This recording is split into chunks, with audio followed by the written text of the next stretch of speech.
You ask Tiger to solve. This deals with linear equations with one unknown. The final result is x equals -54. Let's solve it step by step.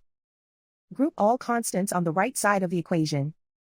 Subtract 121 from both sides. Group like terms. Simplify the arithmetic.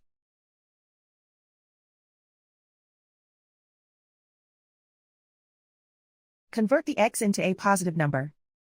Multiply both sides by -1. Remove the ones. Simplify the arithmetic. And so the final result is x equals -54.